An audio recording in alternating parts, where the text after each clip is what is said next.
কিছু সময় বাণিজ্যিক বিৰতিৰ পিছত উভতি আহিছো অভিমতৰ শেষ অংশলৈ মই লক্ষ্মীনাথ পাংগিং ডাঙৰীয়া মই আপোনাৰ কাষলৈ পুনে গৈছো যে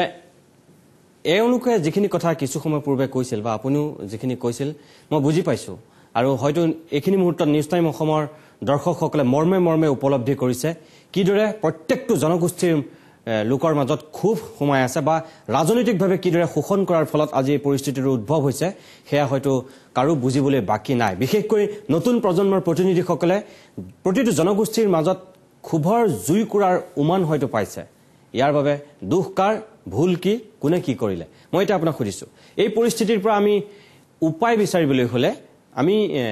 আপোনাৰ পৰা যদি মই এটা পৰামৰ্শ বিচাৰো আপুনি মিচিং সাহিত্য সভাৰ প্ৰাক্তন সভাপতি যেহেতু এগৰাকী বয়োজ্যেষ্ঠ নাগৰিক ৰাজ্যখনৰ ভিতৰত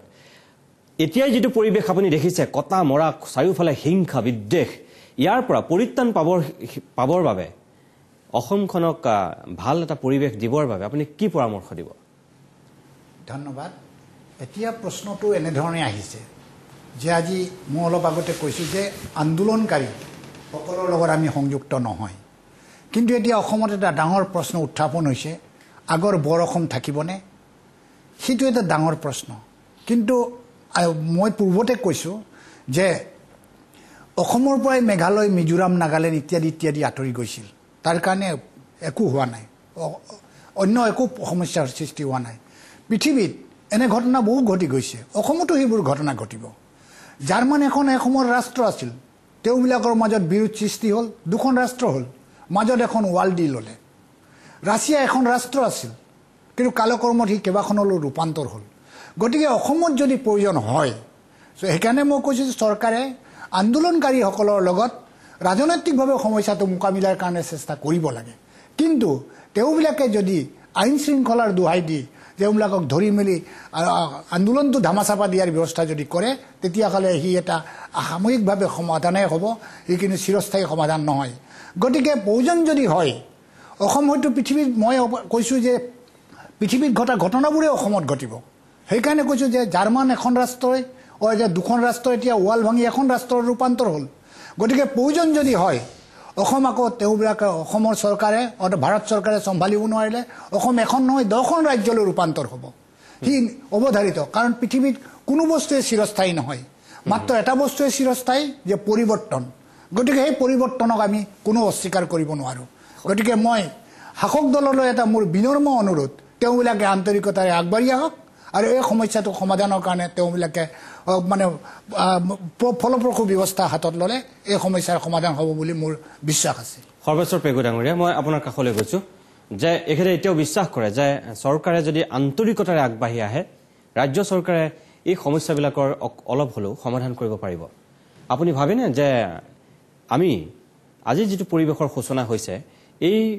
পৰিবেশটোৰ পৰা উলাই আহিব পৰাকৈ আমাৰ ৰাজ্য চৰকাৰখনে খুব কম সময়ৰ ভিতৰতে কিবা বিহিত ব্যৱস্থা গ্ৰহণ কৰিব বুলি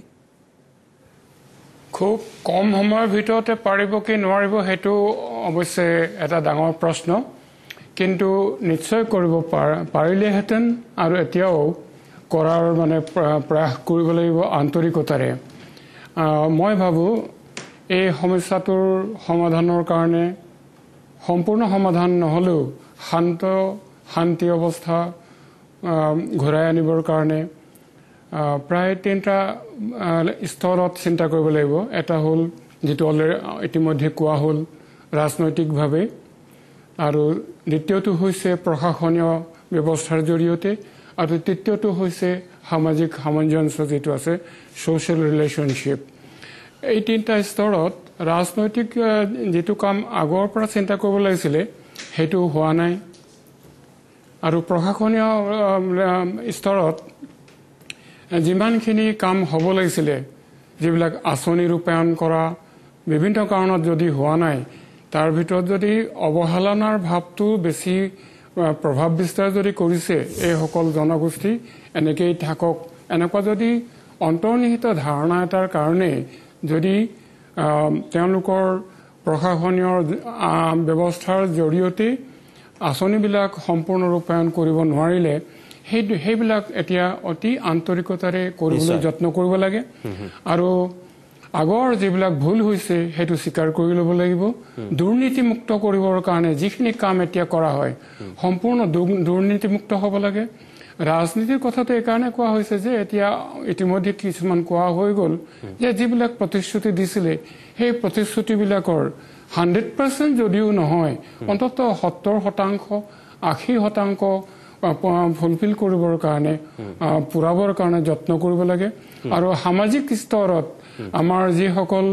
মূলসুঁতিৰ মানুহ আছে যিসকল বুদ্ধিজীৱীয়ে হওক যিসকলে সামাজিক নেতৃত্ব বহন কৰি আছে তেখেতসকলে চিন্তা কৰিব লাগে অলৰেডি কিছুতো আছিলেই কিন্তু এতিয়া যিসকল এতিয়া ইতিমধ্যে কোৱা নিচিনাকে নৱপ্ৰজন্ম জনগোষ্ঠীয় লোকসকলৰ মাজত যিখিনি নতুন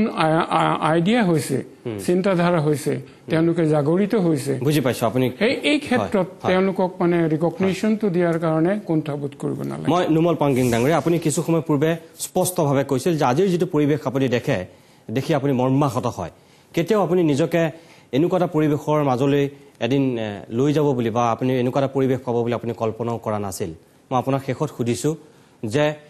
একেদৰে এইমাত্ৰ সৰ্বেশ্বৰ পেগু ডাঙৰীয়াই যিখিনি কথা কৈছে যে এই পৰিৱেশটোৰ উপশম ঘটাবৰ বাবে ৰাজনৈতিক সদিচ্ছা সামাজিকভাৱে আমি কি কৰিব লাগিব অসমৰ বৌদ্ধিক সমাজে কি কৰিব লাগিব তেখেতে খুব সুন্দৰভাৱে কৈছে মই আপোনাক শেষত সুধিছো এই গোটেই পৰিৱেশটোৰ উপশম ঘটাবৰ বাবে হয় তেখেতে কোৱা গোটেইকেইটা কথাই লাগিব তাৰ বাহিৰে আৰু কি কৰা উচিত মই আপোনাক সুধিছো ইমান কম সময়ৰ ভিতৰতে গোটেই সমস্যা সমাধানৰ পথ দেখুৱাটো বৰ অসম্ভৱ কথা কিন্তু মই ইয়াৰ মাজতে কৈছোঁ যে বিভিন্ন জনগোষ্ঠীৰ মানুহ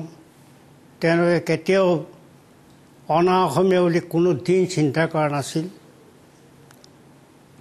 এই ক্ষেত্ৰত বিশেষকৈ সাহিত্যিকসকল লিখকসকল বুদ্ধিজীৱীসকল তেওঁলোকে অন্ততঃ ইমান বছৰে এই যে ভাগ হৈ যোৱাৰ পিছতো শিক্ষা গ্ৰহণ নকৰিলে এতিয়া কোনো জনগোষ্ঠী মানে এতিয়া মোৰে কথা মই অসমীয়া সাহিত্য যেতিয়া পঢ়োঁ যেতিয়া মোৰ যেতিয়া প্ৰতিবিম্ব দেখি নাপাওঁ মই কেনেকৈ ভাবিম যে মই এজন অসমীয়া নিশ্চয় চৰিত্ৰ নাই একো নাই এজন দুজন ৰাইটাৰৰ বাহিৰে মনোনিৱেশ নকৰে সদায় তুচ্ছ তাচ্ছিল্যৰ ভাৱতে যদি থাকে পুৰণি ৰাইটাৰবিলাক দেখিলে মানে বেয়া লাগি যায় এতিয়া ইমান বেকৱাৰ্ড কেনেকৈ মানে ডেভেলপ কৰিব পাৰি সেইটো কোনো প্ৰচেষ্টাই মই দেখা নাই নিশ্চয় বিশেষকৈ আমাৰ সত্ৰাধিকাৰসকলে আমাৰ ক্ষেত্ৰত কৈছোঁ ইমান আমাক পিছ পেলাই থৈ দিছে ইমান নেগলেক্ট কৰি থৈছে কাৰণ নেগলেক্ট কৰিলে সিহঁতৰ লাভ আছে সেই ব্যৱস্থাটো আমি পৰিৱৰ্তন আনিব লাগিব আপুনি সেই কথাটো ক'ব বিচাৰিছে নিশ্চয় মানে ছ'চিয়েলি এইটো নানিলে এই আণ্ডাৰষ্টেণ্ডিং যদি আনিব নোৱাৰে তেতিয়াহ'লে আৰু বিভিন্ন জনগোষ্ঠীৰ মানুহ যেতিয়া যদি আমি একেই বুলি যদি যেতিয়ালৈকে চিন্তাত আনিব নোৱাৰে তেতিয়ালৈকে কোনো নিশ্চয় মই আমাৰ সময় শেষ হৈ গৈছে মই আপোনালোকৰ ওচৰত খুব দুখিত আটাইকেইজন ব্যক্তিকে মই তাৰ বাবে ক্ষমাও বিচাৰিছোঁ কিন্তু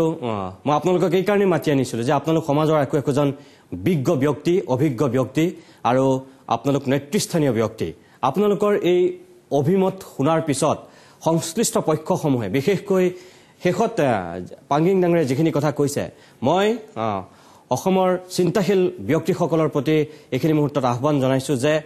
সেই পৰিৱেশটো যদি আজিও সঁচাকৈ আমি দিব পৰা নাই কাৰ ভুলৰ বাবে দিব পৰা নাই সেয়া কিন্তু আজিৰ দিনত চিন্তা কৰাটো খুব প্ৰয়োজন এতিয়া আৰু সময় শেষ হৈ গৈছে আৰু যদি আমি পলম কৰোঁ তেনেহ'লে কিন্তু ইয়াৰ ফল সঁচাকৈ খুব বেয়া ধৰণে আমি ভুগিব লাগিব ইতিমধ্যে ভোগ কৰিছোঁ আৰু যাতে আমি তললৈ যাবলগীয়া নহয় আৰু যাতে অসমখন অধিক ধ্বংসৰ মুখলৈ আমি ঠেলি নিদিওঁ তাৰ বাবে যিটো ব্যৱস্থা গ্ৰহণ কৰিব লাগে প্ৰত্যেকজন চিন্তাশীল ব্যক্তিয়ে ভাবক আৰু নিজক শুধৰাওক সেই আশাৰেই আজিৰ অভিমতৰ পৰা আমি ইমানতেই বিদায় লৈছোঁ নমস্কাৰ